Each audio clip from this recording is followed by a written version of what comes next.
mengurus seluruh hati, pikiran, jiwa kami Tuhan, agar kami disirami dan dilawat oleh firman-Mu pada siang hari ini. Dalam nama Tuhan kami Yesus Kristus, kami akan terima firman Tuhan. Haleluya, amin.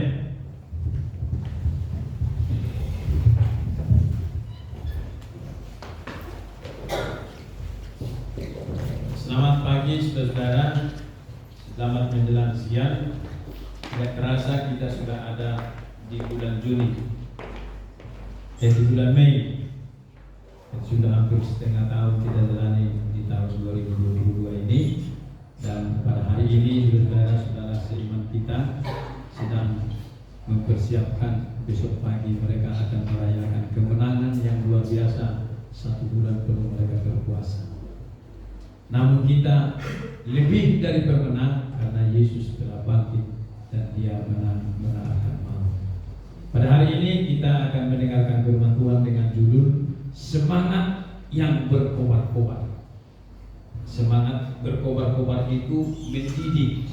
Ada lagu dulu zaman tempo dulu, mendidih di hati, mendidih di hati, mendidih di hatiku. Ku selalu bernyanyi, ku selalu bergirang, hilanglah susahku. Ku telah dapat mengerti maksud Tuhan setelah ku dengar. Mendidih, mendidih, mendidih, mendidih, mendidih di hatiku. Oh ini dulu kalau kami nyanyikan di sana 3, oh rasanya mendidih, semangat itu berapi-api, itu namanya mendidih. Sementara semangat itu adalah ada satu keinginan dari kita untuk melakukan sesuatu yang kita harapkan, yang kita inginkan dalam kehidupan kita. Lalu berkobar-kobar itu adalah seperti air yang mendidih. Kalau saudara perhatikan air yang sedang mendidih, dia mendidih terus, semangat terus kelihatannya, tidak akan berhenti. Nah, saudara-saudara yang dikasihi oleh Tuhan, kita akan baca ayat di dalam Lukas pasal 24 ayat 13 sampai 35. Cukup panjang, saya akan baca, saudara bisa mengikuti dari kitab atau di HP masing-masing. Lukas pasal 24 ayat yang ke-13 sampai 35. Saya akan bacakan, saudara bisa mengikuti dari kitab masing-masing. Yesus menampakkan diri di jalan ke Emmaus. Pada hari itu juga 2 orang dari murid-murid Yesus pergi ke sebuah kampung bernama Emmaus yang terletak kira-kira 7 mil jauhnya dari Yerusalem. Dan mereka bercakap-cakap tentang segala sesuatu yang telah terjadi.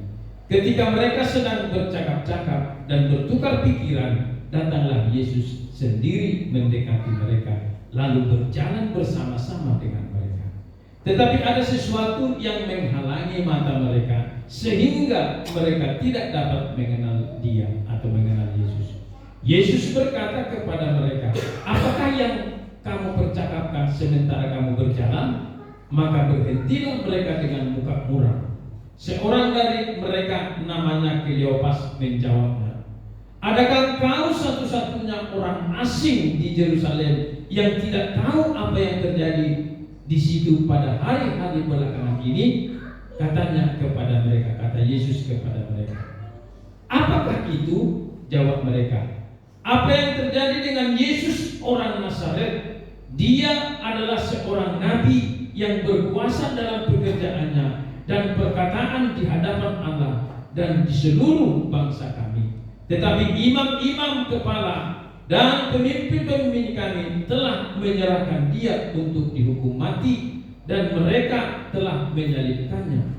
Padahal kami dahulu mengharapkan bahwa Dialah yang datang untuk membebaskan bangsa Israel. Tetapi sementara itu telah lewat 3 hari sejak semuanya itu terjadi. Tetapi beberapa perempuan dari kalangan kami telah mengejutkan kami. Pagi-pagi buta mereka pergi ke kubur dan tidak menemukan mayatnya. Lalu mereka datang dengan berita bahwa telah kelihatan kepada mereka malaikat-malaikat yang menyatakan bahwa Ia hidup. Dan beberapa tangan teman kami telah pergi ke kubur itu dan mendapatkan bahwa memang benar yang dikatakan perempuan-perempuan itu, tetapi Dia tidak mereka lihat. Lalu ia berkata kepada mereka, Yesus berkata kepada kedua yang menuju ke Emmaus itu, "Hai kamu orang bodoh, betapa lambannya hatimu sehingga kamu tidak percaya segala sesuatu yang telah dikatakan para nabi. Bukankah Mesias harus menderita semuanya itu untuk masuk ke dalam kemuliaannya?" Lalu ia menjelaskan kepada mereka apa yang tertulis tentang Yesus dalam seluruh kitab suci, mulai dari kitab-kitab Musa dan segala kitab-kitab Nabi. Mereka mendekati kampung yang mereka tuju. Lalu ia berbuat seolah-olah hendak meneruskan perjalanannya, tetapi mereka sangat mendesaknya. Katanya, "Tinggallah bersama-sama dengan kami, sebab hari telah menjelang malam dan matahari hampir terbenam." Lalu masuklah ia, lalu tinggal bersama-sama dengan mereka. Waktu ia duduk makan dengan mereka, Yesus mengambil roti, mengucap berkat, lalu memecah-mecahkannya dan memberikannya kepada mereka. Ketika itu terbukalah mata mereka, dan mereka pun mengenal Yesus, tetapi ia lenyap dari tengah-tengah mereka. Kata mereka, kedua murid Yesus itu, kata mereka seorang kepada yang lain, "Bukankah hati kita berkobar-kobar ketika ia bercerita dengan kita tentang jalan dan ketika ia menerangkan kitab suci kepada kita?" Lalu bangunlah mereka dan terus kembali ke Yerusalem. Di situ mereka mendapati ke-11 murid itu. Mereka dengan berkumpul bersama-sama dengan teman-temannya. Kata mereka itu, "Sesungguhnya Tuhan telah bangkit dan telah menampakkan diri kepada Simon." Lalu kedua orang itu pun menceritakan apa yang telah terjadi di tengah jalan dan bagaimana mereka mengenal Yesus pada waktu ia memecah-mecahkan roti. Sampai di situ. Saudara yang dikasihi oleh Tuhan, bahwa saya kasih judul semangat yang berkobar-kobar atau semangat yang mendidih. Saudara, bahwa ketika Yesus disalibkan, ketika Yesus mati di kayu salib lalu dikubur, ada yang merontokkan iman kepercayaan daripada murid-muridnya itu, yaitu mereka sangat takut kepada orang-orang Yahudi, terutama kepada tokoh-tokoh agama atau pemimpin-pemimpin Yahudi waktu itu. Mereka mengurung diri, mereka tidak berani keluar, mereka berkumpul, yaitu murid-murid Yesus itu, tanpa mereka bisa melakukan apa-apa di tengah-tengah ketakutan dan di tengah-tengah keterpurukan iman. Murid-murid Yesus sedang mengalami ketakutan dan kecemasan karena kematian Tuhan Yesus.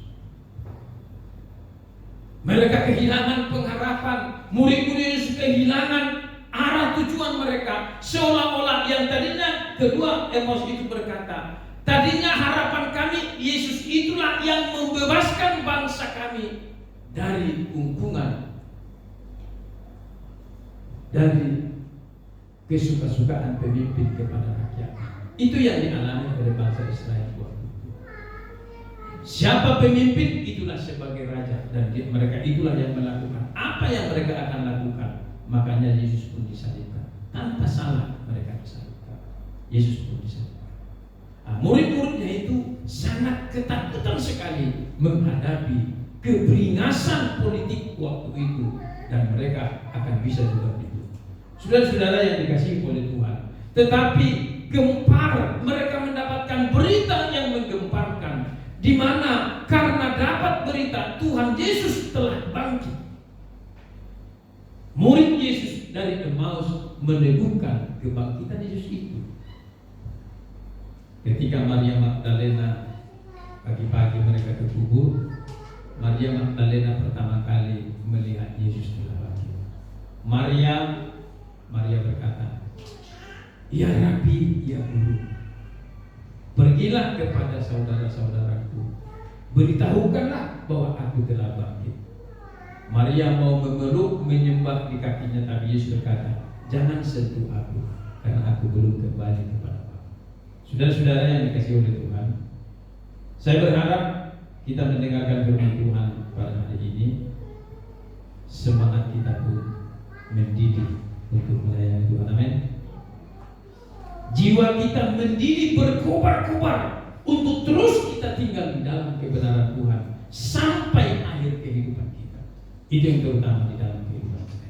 Saudara-saudara yang dikasihi oleh Tuhan, bagaimana murid-murid Tuhan itu mendapatkan satu imunisi yang sangat kuat ketika mereka berkumpul menyatakan bahwa Yesus telah bangkit. Jadi ketika Petrus sudah kembali, Petrus juga melihat di kuburan itu tinggal kain kafan dan juga kain yang mengikat kepala Yesus. Tetapi kain yang mengikat di kepala Yesus tergulung dengan rapi di kuburan itu. Lalu Petrus berkata, ada apakah gerangan yang terjadi? Karena dia lihat hanya kain kafan di situ. Itulah kuasa kebangkitan itu. Jadi suatu saat saya mungkin lagi berkhotbah atau ada yang memimpin puji-pujian, kita sedang tepuk tangan, tiba-tiba kita direstore, lalu tiba-tiba baju kita itu tinggallah di dunia ini, kita diberikan tubuh kemuliaan seperti tubuh kebangkitan yang diterima oleh Yesus. Kita pun akan bersorak. Suatu saat yang membuat gempar dunia ini bukan iptek, tetapi yang membuat gempar ketika orang Kristen diangkat hidup-hidup dari muka bumi ini. Bayangkan ada pertemuan dari seluruh dunia naik menuju angkasa, terbang, karena kita diberikan tubuh kemuliaan daripada Tuhan. Saudara-saudara yang dikasihi oleh Tuhan, sementara murid-murid Tuhan, Maria ibu Yesus ada di situ, Matius, Petrus ada semua di situ, mendengarkan berita kebangkitan Yesus itu, mereka juga kaget. Apa iya ya? Apa benar Yesus bangkit?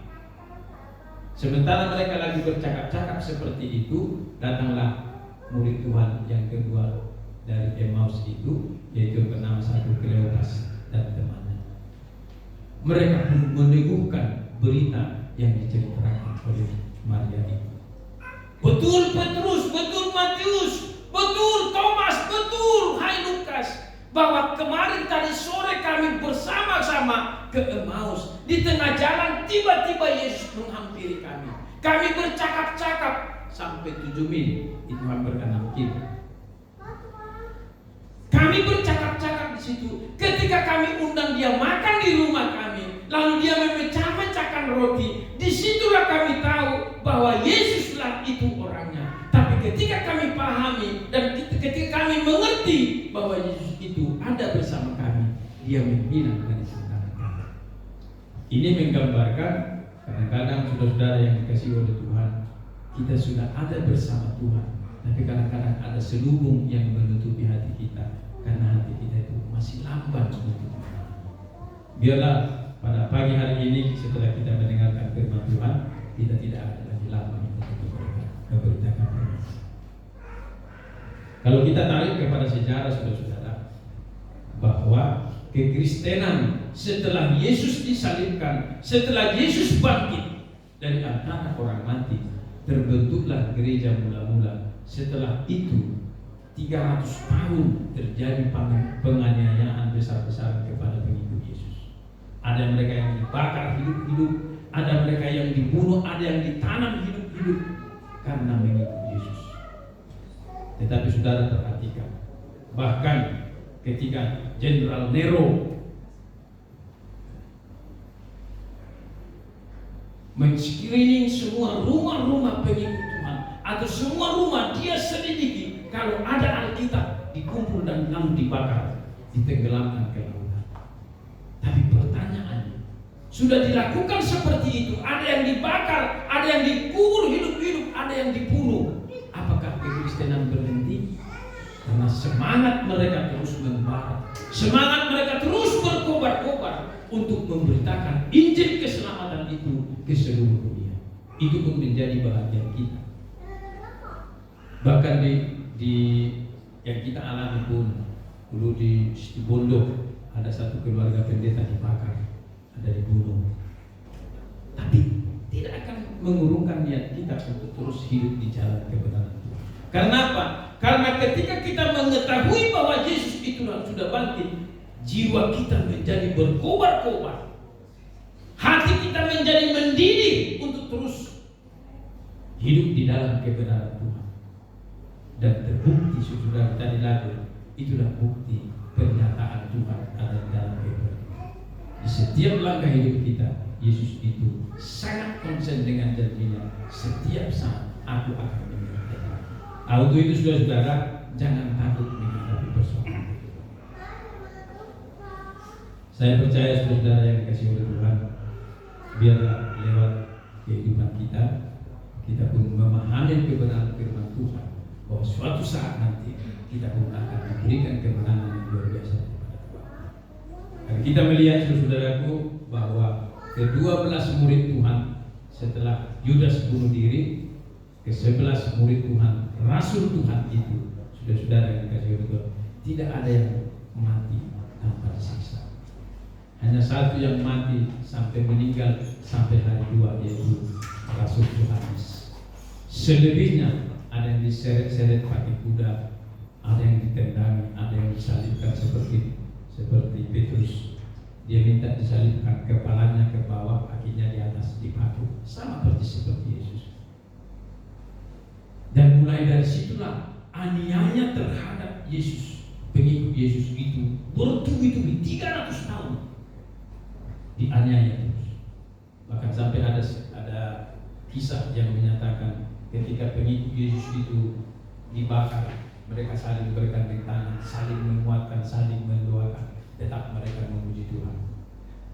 Itu aniaya yang akan terjadi. Suatu saat pun bisa dialami oleh semua orang Kristen. Karena Yesus berkata, kau akan dianiaya dan kau akan dikejar-kejar karena kau percaya kepada Yesus. Untuk itu buka hati dengan lebar-lebar, siapkan kehidupan kita, siapkan hatimu, siapkan jiwamu, supaya kita terus berkobar-kobar dan mendidih hati kita untuk tetap mengikut Yesus walau apapun yang terjadi. Memang ada resiko yang harus kita bayar. Saudara-saudara yang dikasihi oleh Tuhan, ini satu kebenaran firman yang harus kita pegang dalam kehidupan kita. Saudaraku yang dikasihi oleh Tuhan, untuk itu ketika Yesus sudah bangkit, murid-murid itu tidak pernah takut lagi. Mereka mulai bangkit, keluar dari keterkungkungan mereka, keluar dari keterpurukan iman mereka, bahwa ternyata Yesus yang mereka sembah itu adalah hidup. Apa yang pernah diucapkan dia buktikan. Aku akan bangkit pada hari yang ketiga. Yesus buktikan itu. Itulah yang membuat, yang membakar semangat murid-murid Tuhan. Mati pun mereka rela demi Kristus, karena pasti akan ada kebangkitan dari antara orang mati akan datang. Apa yang dilakukan murid-murid mereka? Berkobar-kobar. Ketika Yesus disalibkan sampai kepada hidup Paulus ditangkap oleh Tuhan, itu antara 40 tahun. Setelah Yesus disalibkan, lalu Paulus itu percaya kepada Yesus, sudah berjalan 40 tahun. Pada saat Paulus pun berkobar-kobar hatinya untuk menganiaya kekristenan, tiba-tiba ditangkap oleh Tuhan. Tetapi ketika dia percaya kepada Yesus, perhatikan, Paulus pun berkobar-kobar hatinya untuk terus melayani Tuhan sampai akhir kehidupannya. Dia rela masuk penjara, dia rela dihina, dia rela diinjak-injak karena kebenaran itu. Sampai dia katakan, bagiku mati adalah keuntungan, kalau aku hidup adalah untuk Kristus. Itulah kata-kata Paulus di dalam Filipi itu. Hidup kita pun seperti itu. Ketika saudara sudah tahu bahwa Yesusmu itu hidup benar-benar hidup dan dia bertanggung jawab dalam kehidupan kita, selayaknya kehidupan kita pun harus hidup dan membakar semangat kita ketika kita tahu Yesus yang kita sembah itu adalah hidup dan hidup. Sekarang ini saudara, sekalipun banyak sekali menghina kekristenan, jangan imanmu jangan sampai terhina. Kalaupun kita dihina, tetaplah iman kita semakin militan untuk mengikuti Tuhan. Dan saya percaya saudaraku, lewat kisah-kisah seperti itulah orang akan mengenal siapa itu Yesus dalam kehidupan kita. Untuk itu saudara yang dikasihi oleh Tuhan, ada 3 hal yang akan kita pelajari. Yang pertama adalah sebagai saksi Yesus. Mari kita menjadi saksi Kristus dimanapun kita berada. Ada lagu dikatakan, saksi di mana saja saksi di mana saja, walaupun mengembara di seluruh dunia, saksi di mana saja. Mari kita bersaksi kepada Tuhan. Saatnya kita tidak lagi takut untuk memberitahukan siapa itu Yesus. Jadi kita harus menjadi saksi. Kepada siapa kita akan bersaksi? Pertama kita bersaksi dulu di tengah-tengah keluarga kita. Matius 28 ayat 20 dikatakan di situ begini.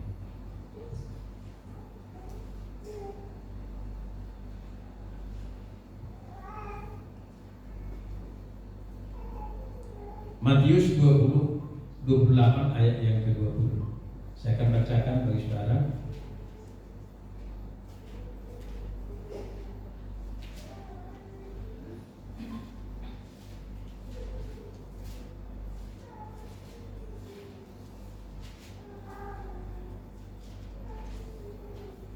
Ayat yang ke-20 berkata begini. Ayat 19. Matius 28 ayat 19. Karena itu pergilah jadikanlah semua bangsa muridku, dan baptislah mereka dalam nama Bapa dan Anak dan Roh Kudus. Ini perintah daripada Tuhan Yesus atau amanat agung Tuhan Yesus yang harus kita pegang dalam kehidupan kita. Jadikan semua bangsa jadi murid Tuhan. Ini siapa yang akan menjadikan itu? Yesus sudah di sorga. Rasul-rasul sudah meninggal. Tugas ini adalah tugas saudara dan juga tugas saya, supaya kita betul-betul mau menjadi saksi bagi Kristus.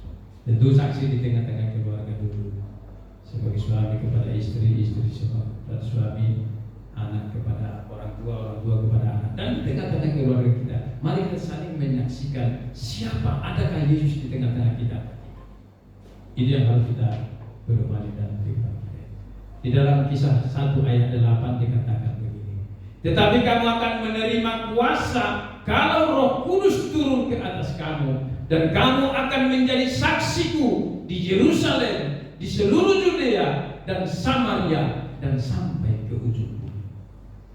Jadi kita harus menyaksikan siapa itu Yesus dalam kehidupan kita. Kita harus berani menyampaikan tentang Yesus. Mungkin ada teman saudara di komunitas kita, kita saksikan Yesus itu hidup.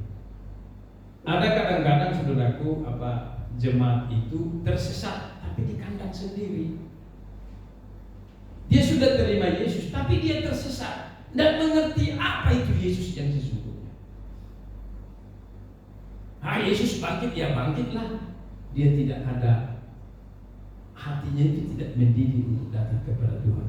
Malah perilaku kehidupannya di luar sana menjadi perilaku yang tidak menunjukkan dirinya percaya kepada Yesus. Saudara-saudara, hal ini harus kita beritakan Injil keselamatan kepada dia. Ada orang itu hampir-hampir meninggalkan Yesus karena dia mungkin kecewa. Ini pun harus kita injili mereka.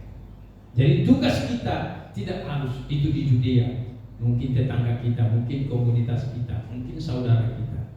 Kalau ke ujung bumi adalah kepada orang-orang yang sama sekali belum mengenal Yesus. Bagaimana cara kita untuk menyampaikan siapa itu Yesus itu? Mungkin lewat sikap di rumah kita, di tetangga kita, pergaulan kita perkenalkan Yesus dalam kehidupan kita. Yang kedua, saudara-saudaraku, kita ini harus menjadi terang dunia. Di dalam Yesaya 60 dikatakan, bisa lanjut Bang.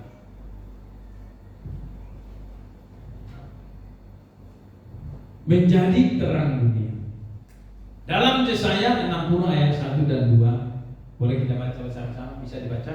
2, 3. Bangkitlah, menjadi teranglah, sebab terangmu datang dan kemuliaan Tuhan terbit atasmu.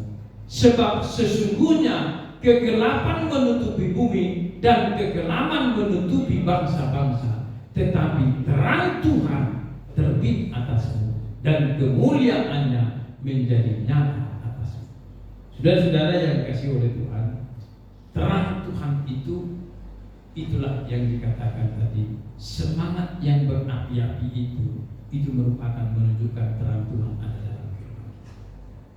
Tentu saudara-saudaraku, kalau terang Tuhan itu ada dalam kehidupan kita, jangan kita tutupi terang itu dengan perlakuan-perlakuan yang tidak senonoh di luar sana. Mari kita menunjukkan bahwa kita betul-betul percaya kepada Yesus. Cara hidup kita, cara mulut kita berbicara, tindakan-tindakan dan perbuatan kita menunjukkan bahwa terang Tuhan itu ada di dalam kehidupan kita. Yesus berkata, "Akulah terang dunia." Tetapi ketika Yesus pergi naik ke surga, dia berkata, "Kamulah terang dunia itu. Terangilah dunia itu. Jangan kau ikut terlibat di dalam kegelapan itu." Di dalam menerangi dunia ini, saudara, kita harus betul-betul tegas di dalam kebenaran. Jadi ketika kebenaran itu menyimpang, yang kita tahu kita harus luruskan. Dan jangan takut berbicara kebenaran. Seluruh apa yang kita ucapkan saat ini akan teruji dengan waktu. Untuk itu mulai sekarang bicaralah benar, jangan bicara asal bicara. Sampaikan kebenaran. Suatu saat itu akan kelihatan, oh dia benar. Itu yang terutama di dalam kehidupan kita. Matius 5 ayat 14 sampai 16 dikatakan begitu. Di situ dikatakan, "Kamulah terang dunia."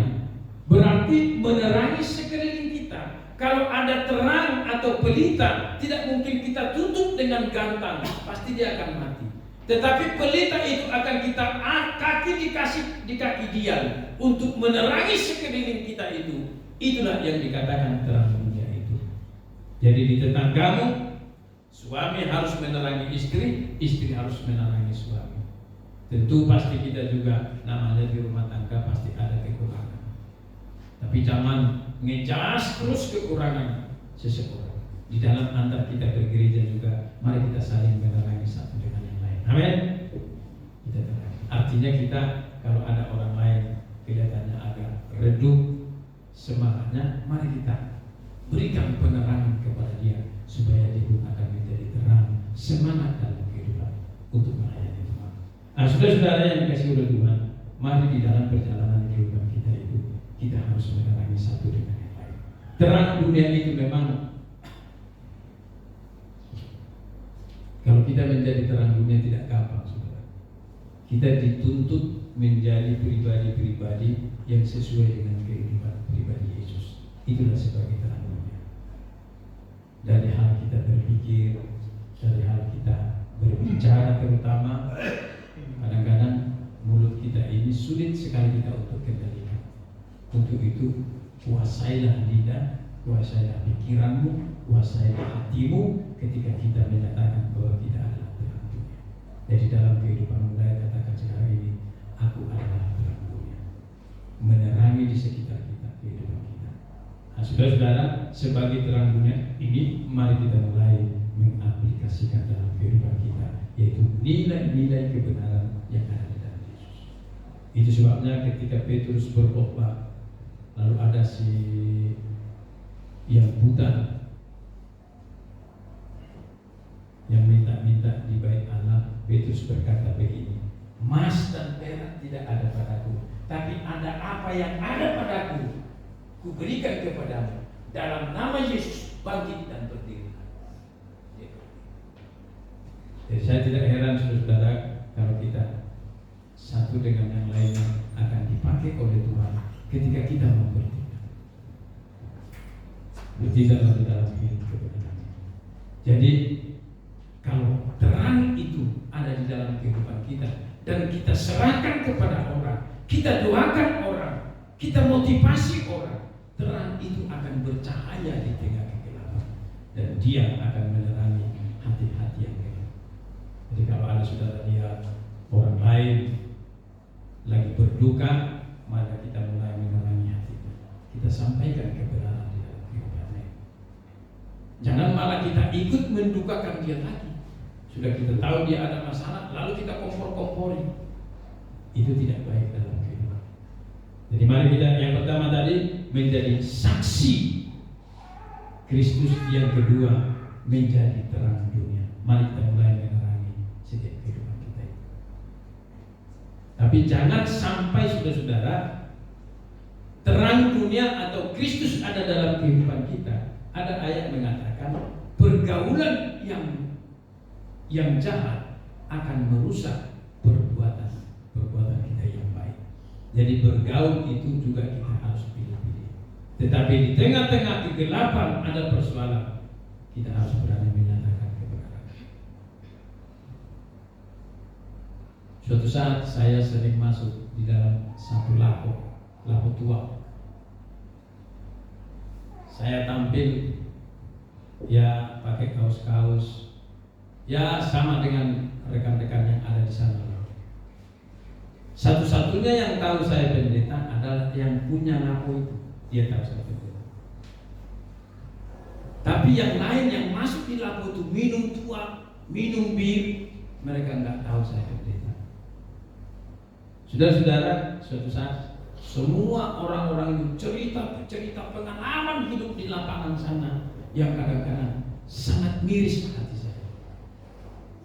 Saya hanya diam tanpa angkat bicara, tapi saya kenal baik. Ya, Tuhan berkati kalau kami sudah bisa. Suatu saat mungkin yang punya lapo itu kasih tahu bahwa saya itu pendeta. Nah, suatu saat saya Horas, gimana kabar? Laik. Kami selamat. Baik-baik, silakan Pak Nenggolan. Saya duduk, satu-satu mereka itu minggir, pulang. Nah, kenapa ya pikir saya gitu? Lalu saya tanya sama yang punya laponya, kok saya datang mereka pada bubar, kenapa sih? Saya kasih tahu, Pak Sabar adalah pendeta, kata dia. Karena omongan mereka sempat saya rekam, saya mau menyampaikan kebenaran, tapi kadang mereka sudah pada memisahkan diri. Nah, ini perlu saudara-saudara yang kita ketahui. Ada strategi-strategi khusus ketika kita untuk mau menjadi terang di tengah dunia. Jangan langsung juga seolah-olah kita baru masuk di dalam kegelapan. Bisa saja perlahan mereka akan tahu kita di dalam diri kita itu ada terang. Jadi hati-hatilah di dalam hal kita berbicara kepada orang. Yang ketiga, saudara-saudaraku, adalah mengayomi dan menjadi penasehat. Mengayomi dan menasehati. Kita baca dulu satu ayat 2 Timotius 4.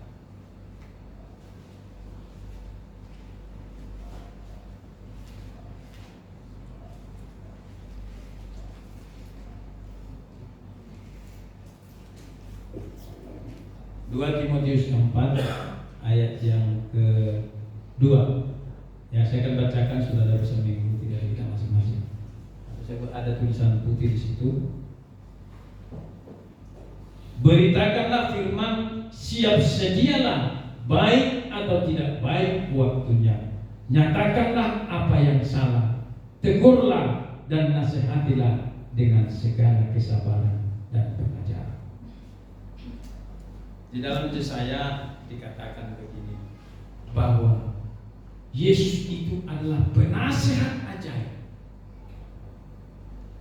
Sebelum Yesus lahir, Nabi Yesaya sudah menubuatkan dalam dirinya adalah penasehat ajaib, Allah yang perkasa. Dan dia dikatakan sebagai Raja Damai. Penasehat ajaib ini, saudara-saudaraku, di mana Yesus tampil, selalu dia memberikan nasihat lewat firman Tuhan, dan orang pun diberikan kebenaran. Yang sakit disembuhkan, yang lumpuh dia buat berjalan, yang bisu dia bisa bicara, bahkan yang mati pun dia bisa bangkitkan. Itulah sebagai penasihat ajaib itu.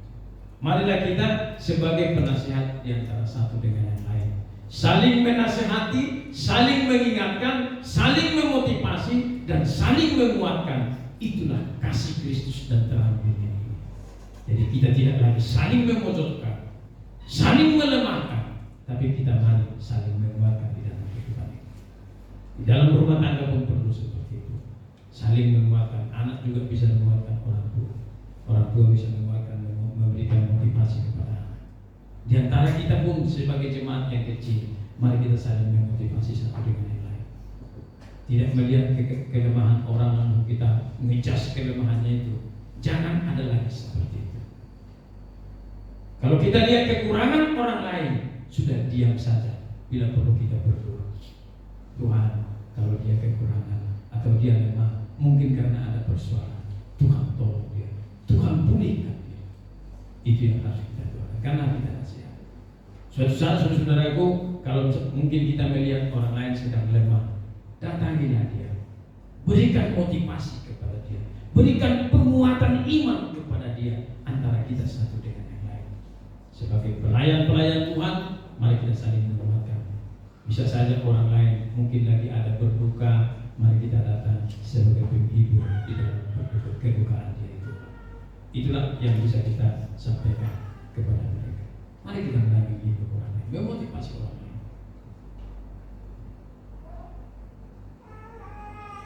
Suatu saat anak saya Sinia gagal kedokteran. Saya senang dulu dia kalau dia jadi dokter, tapi dia gagal jadi ambil. Dilamar ke sana, lamar ke sini, ikut tes sampai kami antar ke Semarang, tapi dia tetap gagal. Lalu setelah dia baca koran, nama dia nggak ada, dia nangis. Dia datang di gereja sama singa, duduk di sini, dikasih musik instrumen, dia sambil menangis. Saya tanya istri saya, Nia mana? Dia nggak lulus Pak, mungkin dia ada di gereja. Coba saya datang ke gereja. Saya buka pintu, dia lihat, Papa, aku minta maaf, aku nggak lulus Pak. Dia nangis itu, saya peluk dia. Lihat Papa, saya bilang, jangan nangis, tutup buku. Jangan sesali kalau kau gagal kedokteran, sudah lupakan, tutup buku, cari peluang yang lain. Kau pasti bisa mendapatkan apa yang kau dapatkan. Stop. Jangan salahkan Papa, jangan salahkan dirimu, jangan salahkan siapa-siapa. Tutup buku. Saya peluk dia langsung diam. Terima kasih Papa. Nah, ini contoh kita menjadi motivasi kepada anak kita juga. Kepada istri kita pun seperti itu. Jangan langsung membentak istri, jangan langsung membentak anak juga dalam kehidupan kita ini. Saudara-saudara yang dikasihi oleh Tuhan, sebagai penasehat itu memang tidak gampang. Kalau orang diangkat sebagai penasehat, berarti dia punya pengalaman, dia punya pemahaman tentang kehidupan ini. Saya kalau di RT saya itu, Pak RT selalu bilang, wah sudah datang tokoh kita, penasehat yang ajaib di RT kita gitu. Ya, kemarin kami buka di situ, buka bersama di depan rumah saya itu. Lalu saya datang sudah terlambat karena saya nggak tahu. Lalu Pak Beno itu telepon, enggak Pak Sawat harus datang. Saya datang ke sana. Saya baru duduk, sudah harus kita dengarkan suara tokoh kita Pak Sawat harus bicara. Saya bicara di situ. Saya nasihati. Kita sebagai bertetangga, agama kita boleh berbeda, suku kita boleh berbeda, tetapi kita tetap satu di jalan Wijaya. Amin, saudara. Amin. Kita memberikan nasihat. Nah ini saudara, tentu sebagai penasehat itu harus menjadi contoh atau teladan dalam kehidupan kita. Jadi sini pun bagaimana dulu Pak Hari pernah ngomong, bagaimana saya bisa menjadi teladan kepada anak saya, dan bagaimana anak saya bisa menjadi teladan dalam hidup saya, dan semua kita. Saya sebagai gembala, bagaimana saya bisa menjadi teladan dalam kehidupan saudara. Tapi sebaliknya, saudara juga harus jadi teladan bagi gembala. Jangan hanya menuntut, wah pokoknya gembala itu, keluarga gembala tidak salah. Ya kami juga manusia. Saya juga ingin relax, ingin santai. Jangan kalau dilihat kekurangan gembala, segala-galanya itu jadi salah. Jangan kita lihat kelemahan pelayan-pelayan Tuhan atau musik atau singers atau yang menjalankan kolekte, lalu kita ngejudge kesalahannya itu. dia juga manusia ada kekurangan. Amin. Halo, amin. Jadi kalau kita saling memahami di situ, itulah satu power di dalam kasih Tuhan itu yang bisa kita impartasikan kepada orang. Di mana kita harus menjadi manusia dalam kehidupan kita. Nah, saudara-saudara yang dikasihi oleh Tuhan, tetapi terkadang saudaraku, jadi penasehat itu kadang-kadang kita tidak mampu mempertahankan sebagai nasihat. Makanya Paulus berkata kepada anak rohaninya, anak kandungnya, yaitu Timotius, hai anakku Timotius, jangan kau dipermudah sekalipun kau masih muda, tapi jadilah menjadi teladan dari pembicaraan, dari sikap, dari etika, dari perbuatan. Kau harus menjadi teladan, hai anakku Timotius. Makanya Timotius di situ dalam Timotius 1, Timotius 2 kita akan menerima nasihat yang luar biasa. Jadi kita juga harus menjadi teladan. Sebagai WL dan singer harus menjadi teladan dalam perjalanan kehidupan kita. Sebagai tim pelayan Tuhan yang sudah melayani Tuhan itu, mari mulai kita membentuk sikap kita menjadi teladan dimanapun kita berada. Sebab suatu saat akan tahu, orang lain akan tahu. Dari cara kita sudah berubah, orang tahu kita sudah dekat kepada Tuhan. Saudara-saudara yang dikasihi Tuhan, sebagai penasihat ajaib itu, mari kita mulai tanamkan dalam hidup kita. Saya harus menjadi penasihat dalam perjalanan hidup kita. Saudara-saudara yang dikasihi Tuhan, ketiga poin ini, saksi menjadi saksi Yesus. Mari kita mulai bercerita kepada orang. Siapa itu Yesus? Saya sering ketemu kepada orang lain yang tidak satu agama. Karena sudah sahabat, saya berani. Bung, saya mau bercerita sebentar ya tentang siapa yang kuimani. Saya cerita. Minimal orang mendengar siapa itu Yesus. Kita harus beranikan. Kalau kita tidak berani, siapa lagi yang mengenal pribadi Yesus? Siapa yang saudara dan saya? Mari kita saksikan. Tentu kita tunjukkan nilai-nilai kebenaran dalam kehidupan kita itu. Orang pun akan menilai dalam kehidupan. Jadi mari kita menjadi saksi kepada Yesus. Dan kedua adalah menjadi terang dunia. Kita terangi di sekitar. Dari segi sikap, dari segi perbuatan kehidupan kita. Kita terangi. Yang ketiga saudaraku, menjadi pengayom. Mari kita mengayomi di antara sesama jemaat. Mari kita menjadi pengayom. Saya harus jadi berkat misalkan sama Oma. Saya harus jadi berkat sama si Ratna. Saya harus jadi berkat kepada keluarga si Bang Kai. Bagaimana caranya? Tidak harus saya buat-buat. Natural aja. Murni aja kita melakukan itu. Jangan di depan saya, kayaknya, iya Pak Pendeta. Di depan saya, tapi kalau sudah di belakang saya yang dibicarakan. Wah, keluarga pendeta itu. Wah, keluarga Pak Hari. Mari kita mulai. Memang manusia itu, saudara-saudara, terlalu sulit untuk menilai dirinya sendiri, terlalu sulit menasihati dirinya. Jadi mari kita juga mulai menasihati diri kita sendiri. Mari kita mulai renung hati dulu sesekali kita. Ketika kau di tempat tidur, coba merenung hati, supaya kita ketika kita tampil memberikan terang atau nasihat kepada orang, kita mampu saling mengayomi satu dengan yang lain. Jadi kalau kekurangan daripada Pak Edward, saya tidak akan publikasikan. Ya, kekurangannya itu ada saatnya saya bisa beritahukan. Dengan perlahan kita beritahukan. Tidak ada manusia yang sempurna, amin.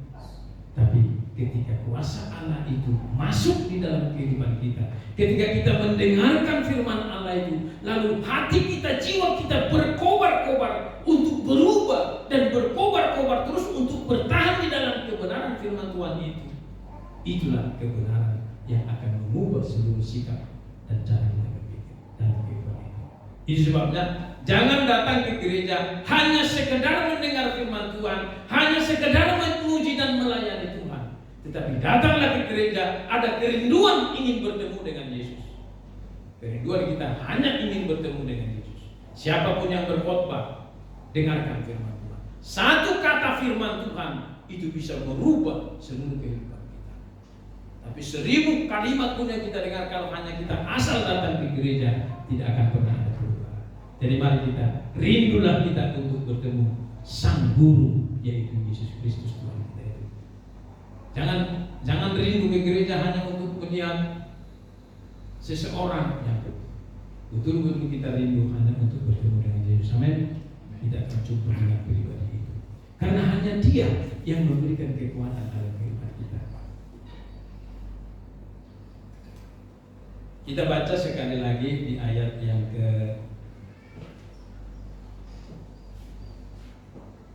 ayat 32 di dalam Lukas pasal 23 itu tadi, 24 ayat 32. Saya akan bacakan, saudara bisa mengikuti di Alkitab masing-masing ya. Lukas pasal 24 ayat ke-32 dan 33. Kata mereka seorang kepada yang lain, itu murid yang pergi ke Emmaus itu tadi, ke Kleopas sama temannya itu. Bukankah hati kita berkobar-kobar ketika ia berbicara dengan kita di tengah jalan, dan ketika ia menerangkan kitab suci kepada kita? Artinya di sini begini. Setelah mereka mendengarkan uraian Yesus tentang kitab suci, berarti itu kebenaran, lalu hati kita berkobar-kobar, artinya mereka termotivasi, mereka saling digerakkan, saling memahami bahwa ternyata Mesias itu harus disiksa. Lalu ketika mereka mengetahui bahwa Yesus itu adalah lahir, di ayat 33, perhatikan di situ. Lalu bangunlah mereka dan terus kembali ke Yerusalem. Di situ mereka mendapati 11 murid itu. Mereka sedang berkumpul bersama-sama dengan teman-teman mereka. Jadi baru saja mereka sampai di Emmaus, di rumah yang mereka tuju. Ketika mereka makan dan mereka mengenal bahwa yang menemani mereka itu adalah pribadi Yesus yang mereka sudah hilang dari pandangan mereka. Bangun dan bangkitlah mereka kembali ke Yerusalem di tengah-tengah kecapean, di tengah-tengah penderitaan yang masih sangat lelah. Tapi bagi mereka tidak lagi, karena ada semangat yang membakar hati mereka, yang berkobar-kobar untuk mereka segera kembali memberitahukan berita kesukaan itu kepada rekan-rekan mereka, yaitu murid-murid Tuhan. Kehidupan kita pun kadang-kadang kita capek. Hari Rabu kemarin kami beribadah di sini. Kami saling mendoakan satu yang lain. Kami 4 orang, karena kami 4 orang begini. Udah, saya berdoa kepada Pak Uluar kepada Pak Yohanes kepada Pak Hari berdoa kepada saya. Mari kita berdoa bersama-sama. Kami berdoa. Dan di situ judul firman Tuhan, saudara, di dalam Roma dikatakan begini. Hendaklah rohmu menyala-nyala dan layanilah Tuhan. Mari roh kita menyala-nyala. Roh itu bukan Roh Kudus. Roh kita, jiwa kita, hati kita menyala-nyala dan kita melayani Tuhan. Dan ingat, upah kita akan besar di surga. Dan Tuhan tidak akan pernah tinggal diam kepada orang yang mau berapi-api dan menyala-nyala rohnya itu, menyala-nyala jiwanya, semangatnya untuk terus melayani Tuhan. Jauh di Sarua, saya tidak melihat kejauhan Sarua itu. Di sana jiwaku dipuaskan oleh Tuhan. Di sana jiwaku dimenangkan dan dahagaku dipuaskan oleh Tuhan. Gerejamu di pojok di depan kuburan, tidak masalah, karena di gereja itu jiwaku sangat tenang. Saya mendapatkan gairah semangat untuk terus melayani Tuhan. Itu yang kita simpan di dalam kehidupan. Dan saya percaya saudara-saudara yang kedua, mari kita bangun bersama. Kita terang Allah ada di dalam hidup kita. Kita tunjukkan kepada orang lain bahwa di gereja kami, di gereja Sarua itu luar biasa hadirat Allah dalam kehidupan kita. Nyalakan itu di dalam kehidupan, semangati kehidupan kita, karena kita tahu bahwa Yesus telah bangkit dari antara orang mati. Sementara kita akan terima tubuh dan darah Yesus di dalam perjamuan pada hari ini. Ketika kau nanti mengangkat tubuh Tuhan itu, Tuhan, aku mau jadi saksi, aku mau jadi terang dunia di tengah-tengah, dan jadikan aku menjadi penasehat ajaib di dalam perjalanan kehidupan saya. Ketika aku berbicara kepada orang, biarlah kata kalimat yang keluar dari mulutku itu bisa membangkitkan semangat orang lain ketika aku berbicara. Itu yang kita katakan. Dan saya percaya Tuhan itu nyata dan Tuhan itu hidup selalu menyertai kehidupan kita. Tuhan Yesus memberkati firman-Nya. Biarlah firman itu sebagai yang terakhir kita baca yang itu saling menasihati, itu menjadi pedoman kehidupan kita. 2, 3, saling menasihati, saling mengingatkan, saling memotivasi, saling menguatkan. Itulah kasih. Mari di antara kita saling menguatkan. Ketika nanti saya misalkan Pak Hari lemah, saya datangi dia. Kenapa Pak? Ayo semangat dengan kehadiran kita kepada rekan-rekan kita satu dengan yang lain.